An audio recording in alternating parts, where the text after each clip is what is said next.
Bonjour, aujourd'hui je vous emmène à la découverte des terrils. Un monde étrange, un terril. En effet, il y a des sols qui datent de 300 millions d'années, l'époque du Carbonifère. En ce temps-là, les insectes étaient géants. Il y avait des libellules d'1,50 m de long, des mille pattes de 2 mètres et la méga aracte, une araignée géante de 50 cm d'envergure. Comment on sait tout ça? Grâce aux fossiles trouvés dans ces sols. Les scientifiques ont pu donner une idée du monde qu'il y avait à cette époque. Grâce aux fossiles de prêles, de lycoperdon et ainsi de suite, toutes ces choses qu'on peut trouver le long des sentiers. Mais alors, le charbon, c'est un fossile.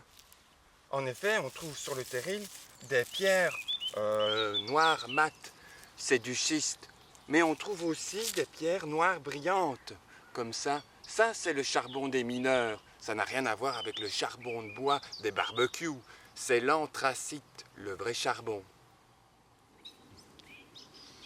Alors, le long des sentiers ou des ravelles, on va trouver des petites pierres rouges. Ce sont des nodules de pyrite. À l'intérieur, on va trouver l'or des fous. Ça ressemble un petit peu à des petites crottes de chien. Oh.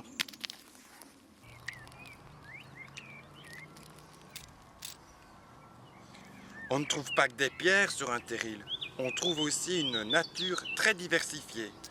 Il y a des insectes comme le criquet à aile bleue. Il y a aussi toute une faune et une flore typiques de ces milieux, à découvrir au hasard des rencontres.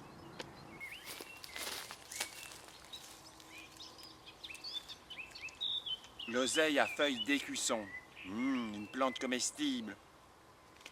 Voilà, notre petit tour est terminé. Vous voulez en savoir plus sur les terrils? Ah! Je vais vous parler d'un ouvrage consacré aux terrils, un livre qui parle de la nature, avec un des auteurs, Pascal Hauteclair. Voilà, parle un peu de ton bouquin, Pascal. Bonjour à tous. Donc voilà, ce livre donne un aperçu des espèces de plantes ou d'animaux que vous pourrez rencontrer sur les terrils en région liégeoise ou dans le Hainaut par exemple, ou même dans le nord de la France. Donc un livre richement illustré, des photos sympathiques. Bon, oui, je vais en parler, tu parles très mal.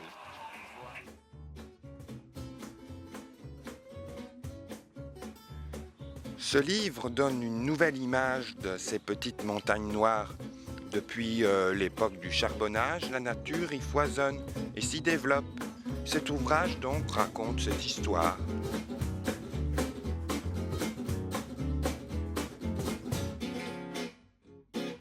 Dès les premiers rayons de l'astre lumineux, en guise de café, un bol de vin râpeux. Désolé Pascal, moi je vous donne rendez-vous dans une prochaine série de l'Alouette en campagne sur les fossiles. Et d'ici là, bonne balade!